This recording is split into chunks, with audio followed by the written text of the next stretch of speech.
हर हर महादेव। आश्विन मास के अंधरिया में पितरपक्ष के समय जिउतिया व्रत होता है। जिउतिया में सप्तमी को नहा खाए, अष्टमी को उपवास होता है और नवमी को पारण किया जाता है। और इसी पर मैं कथा सुना रही हूँ, जिउतिया कथा। एक चील और एक सियारिन थी, दोनों में बड़ी ही मित्रता था, दोनों बड़ी ही प्रेम से रहती थी, दोनों सखी थी। एक दिन नदी किनारे कुछ औरतें नहाने जा रही थी। यह देखकर सियारिन बोली चीलों से कि जा बहन, देखो तो ये सब औरत क्यों नहा रही है और कहाँ जा रही है। मैं तो जाऊंगी तो मुझे देखकर सब भाग जाएगी। तो यह सुनकर चीलो गई पूछने, और वहाँ जाकर चीलों ने पूछा कि आप सब औरतें मिलके क्यों नहा रही हो, ऐसा क्या है कि सब मिलके नहा रही हो। तो कुछ औरतों ने बताया कि यह पितरपक्ष, आश्विन मास में पितरपक्ष के आज सप्तमी है, आज नहा खा करके कल अष्टमी उपवास करना है और नवमी को पारण है। तब चीलों ने कहा कि यह व्रत क्यों किया जाता है, और तब औरतों ने बताया कि यह व्रत जिउतिया व्रत बेटा के दीर्घायु के लिए किया जाता है। यह सुनकर आई चीलो और सियारिन से बताने लगी कि सब औरतें जिउतिया उपवास कर रही है और उसीलिए नहाने आई है, चलो क्यों ना हम भी करें जिउतिया व्रत।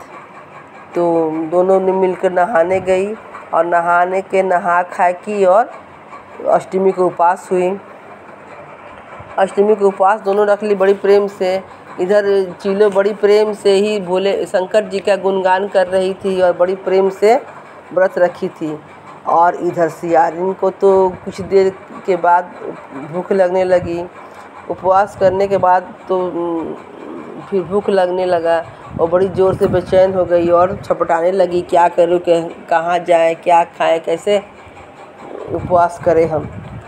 यह सोचकर हुआ बर्दाश्त नहीं हुआ तो निकल गई शमशान तरफ।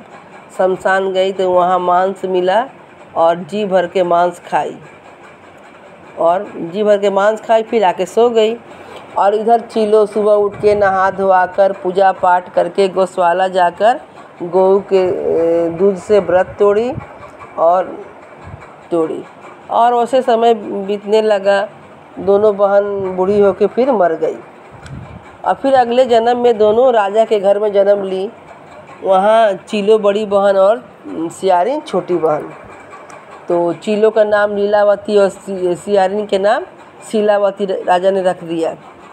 दोनों बहन साथ साथ खेल कूद कर बड़ी हुई और अब राजा दोनों की शादी कर दिए। दोनों की शादी राजा एक ही घर में किए थे। चीलो बड़ी गोतनी और सियारिन छोटी गोतनी हुई। अब चीलो के 7 बेटा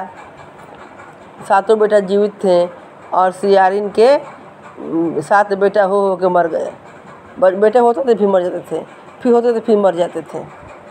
तो अब सियारिन सोचने लगी कि ऐसा क्या है कि मेरा बेटा मर जा रहे हैं और उनका बेटा जीवित है। अभी तो वो छपटाने लगी और उससे मन ही मन ईर्ष्या होने लगा।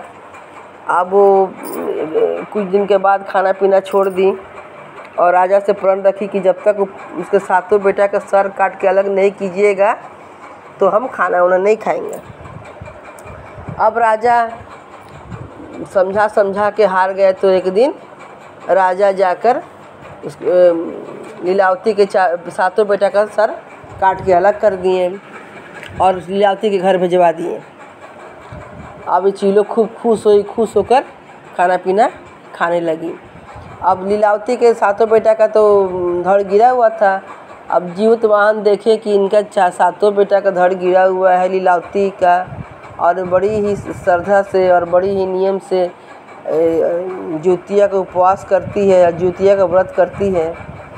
तो वहाँ पहुँचे जीवतवाहन, वहाँ पहुँच के मट्टी के सर बना के 7 बेटा के धड़ से जोड़ दिए और 7 बेटा जीवित हो गए। और लीलावती के पास जो टोकरी में 7 बेटा का सर भेजा हुआ था वह फल के रूप में बदल गया।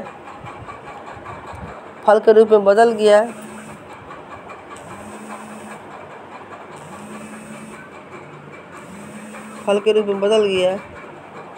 और यह देखकर यह देखी तो सियारिन को ईर्ष्या होने लगी और जाकर अपनी बहन के पास बहुत पश्चाताप से रोने लगी और पश्चाताप करने लगी और बहन से पूछने लगी कि बहन मुझे माफ़ कर दो, मैं तो जलन में से कर दी और हमें ऐसा नहीं करना चाहिए था। लेकिन हमें ये समझ में नहीं आता है कि मेरी सब बेटा मर गए और तुम्हारे सातों बेटा जीवित, आखिर क्या बात है। तो चीलों का पूर्व जन्म का बात याद आने लगे तो चीलो समझाने लगी और बोलने लगी चीलो कि अगले जन्म में हम दोनों बहन थे और हमने जिउतिया का उपवास रखा था। मैं तो उपवास रह गई थी, लेकिन तुमने आधा व्रत करके मांस भोजन किया था, इसीलिए जीवित वाहन गुस्सा गए और उसने यह श्राप दिए हैं कि तुम्हारे बेटा मर गए और मेरे बेटे जीवित हैं। तब जीवित है सियारिन रोने लगी और माफ़ी मांगने लगी जीतवाहन से और बोली कि मैं इस जन्म में विधि विधान से जिउतिया का व्रत करूंगी और करने लगी।